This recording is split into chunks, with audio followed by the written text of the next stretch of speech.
All right, welcome back to Knoxville. These are the post-game press conferences for the first-round matchup between Iowa State and Toledo. We ask that you please silence your mobile devices, no flash photography. The format will be an opening statement from the coach, questions for the student-athletes. We will dismiss them, and then questions for Coach. Coach Fenley, if you wouldn't mind, start us off with your statement about today's game. First of all, obviously, I want to congratulate Toledo. I thought they played a great game. It's a very good team. On behalf of Iowa State, I want to thank the people at the University of Tennessee. Amazing venue, amazing organization, as good as I've ever been a part of, except for Iowa State, of course. And then certainly applaud the effort of our team. When you get into the NCAA tournament or any big game especially, I've always said it's a make or miss shot game. And they made a lot of shots and we missed a lot of shots. So credit to them, and certainly wish them the best moving forward. We have Morgan Kane and Ashley Jones with us. Questions for the student-athletes.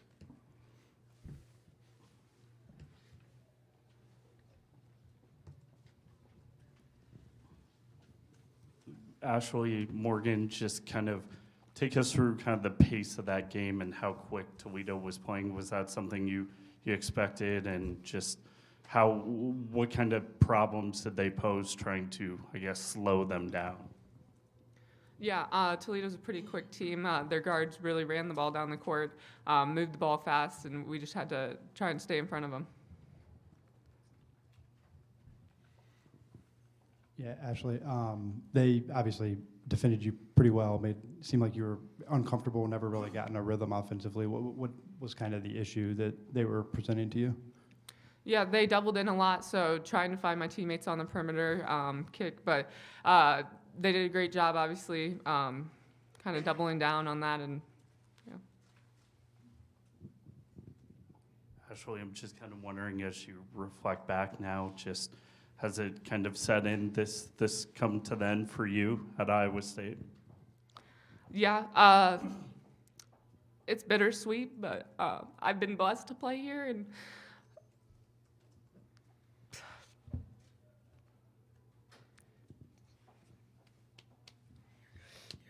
You're good. You're good. You're good. You're good. We've been blessed to have her here.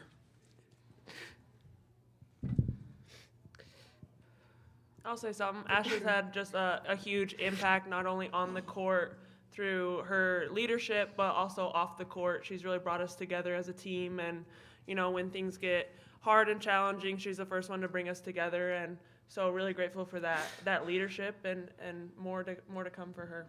Morgan, how were you guys able to keep clawing back? It seemed like when you dug yourselves into that 16-point deficit, you still rallied back and kept it a game. Yeah, absolutely. This team is really resilient.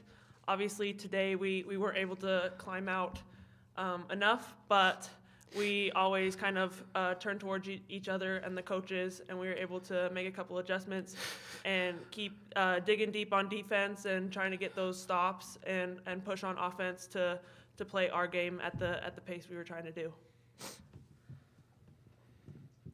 For either of you guys, I know it's tough to remember it now, but winning a Big 12 championship and just this season in general, how much fun was that for you all just to do it as a group? Man, it was so much fun, and there's a lot of great memories to reflect on as the season has now come to an end, and really grateful for the coaches to keep pushing us day in and day out as we come to practice, and grateful for the team. We really rely on each other when there are challenging times. We come together, and so we've made some great memories over the season, and for me and Ash over the past 5 years, it's been a wonderful experience, and grateful to be a part of the Iowa State family. I'll kind of build on that also. Last year, a Sweet 16 appearance, the accolades for this group, record-setting, historic. I guess, what is the legacy in your mind that you leave behind? Obviously something to be proud of after your years here. Mm-hmm. A huge legacy. I think we did it for ourselves and the previous alum that weren't able to get far enough. We do it for ourselves, for our family, just together. And so, like previously said, we've been able to accomplish a lot, and just very grateful for this team. Everybody has a different definition of what a successful season is for what you guys accomplished, and then losing today, I guess. How do you envision this season as a successful season for what you did accomplish?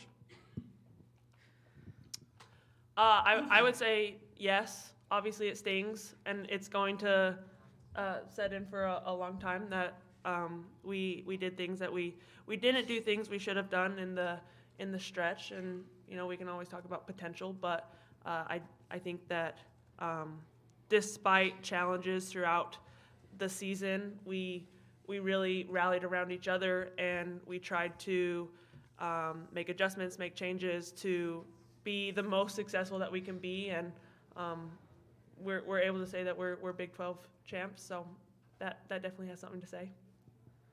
Any other questions for the student athletes? All right, you two are dismissed. Congrats on a great year.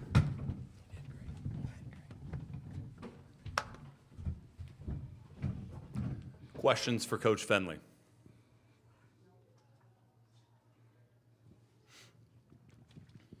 Bill, I guess kind of the same question I asked them when you look back on it. I know it's hard to reflect right now, but do you look at this as a successful season in your book? Yeah, I do. I'm sure a lot of people won't agree, but you think about what this team's gone through. Our two best post players are in street clothes. They had to deal with what I had to go through with my family, losing my mother. It was a group that showed up every day, no complaints. Yeah, the great thing about this tournament is you get to play in the greatest sporting event there is, and the worst part is it always ends this way, except for one team. And that's the nature of sport. It's life, A week ago we win the Big 12, and today we lose in the tournament, and the narrative is always different. But success to me is probably different than it is to maybe some of our fans and the media. But success to me is what I saw every day from young people that represented our university in a great way, and I'll let smarter people figure that one out. Now that you're kind of in reflection mode too, when it comes to Ashley Jones's career, how do you define just everything she accomplished? I think Ash is certainly one of the best basketball players I've ever coached, ever been around, ever seen, and she'll go down as one of the greatest college women's basketball players ever. And the honors, the records, it's, we could sit here all day and talk about that, but she's been someone that, like I said, showed up every day, did everything we asked her to do, put this team on her back a lot, especially after Steph got hurt. So just been a joy to be around her. She's a tremendous person, and she'll be very successful whatever she ends up doing in life. Bill, you've been on the other end of this, kind of a underdog, riding the wave, playing loose and confident, and just coming and coming. When did it kind of hit you today that this is Toledo's night? They were shooting the ball so well, and we just really had a hard time defending them. And I thought we were, we just couldn't make some open shots. And probably the moments when they banked in the three at the end of the shot clock, that probably was one you're like, but they played great. I mean, they did what they needed to do. It's a very, very good team. Their offense is hard to guard. We knew, as a staff, we talked about the game was going to be in the 80s. We really felt that way. Both teams, I thought, could score. But, and probably, we missed a couple layups, and, but the three-pointers, are shots that that's a big part of our offense, and we couldn't make them tonight. And when you're not making them, and defensive transition becomes a problem, so it just kind of spirals from there.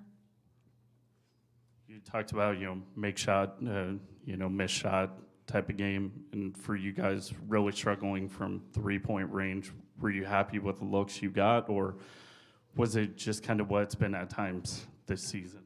No, I think I would say most of them were pretty open or wide open.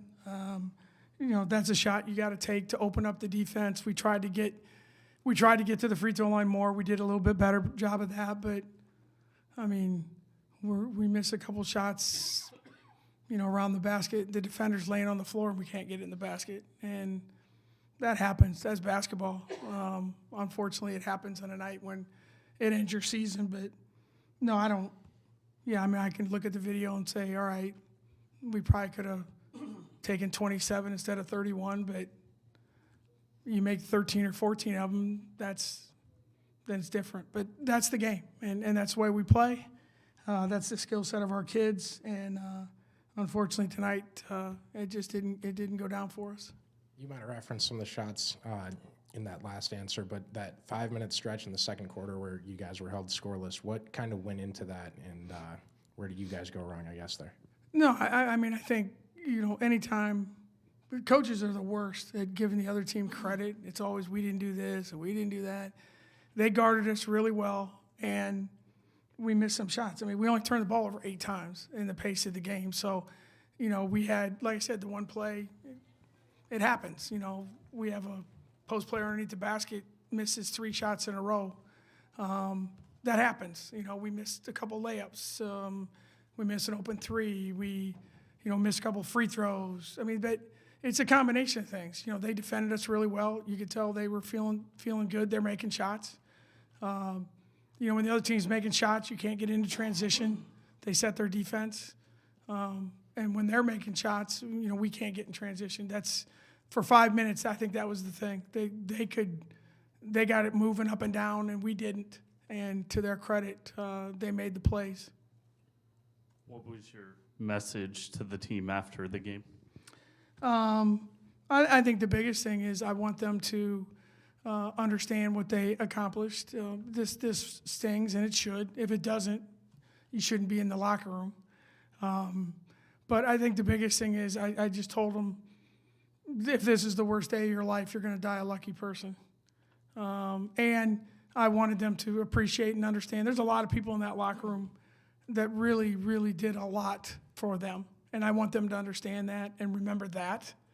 The scoreboard will go dark, and the memory and the sting of this will go away slowly. But what won't go away is the way they represented our school, the way they represented each other, their families. That's what they need to focus on. And hopefully that's a message that they'll take with them, our seniors, for the rest of their life, and for our other kids, whatever's next for them. Hey, Bill. Just curious, what was your impression of Queenie Lockett on film coming into this game, and then kind of what did you think of what she was able to do, just the points, the rebounds, the assists today? No, she was exactly what we thought. We told our kids. I mean, that's a we try to reference players in our league. I said she's a Big 12 caliber athlete, skill set, went after the rebounds. But no, I think, and they do a lot of good things for her. They post her up. They run her off a lot of screens. No, that's a very, very talented kid who has a very even pace to her game. She doesn't seem to you don't speed her up. She takes her time. She gets her angles. A tremendous player, and someone that I'm sure made a real name for herself today, if you didn't know already. But tremendous player. Played a great game. Great game. Any more questions? Coach, thank you so much. Thank you, Congrats everyone. on a great year. Appreciate your time.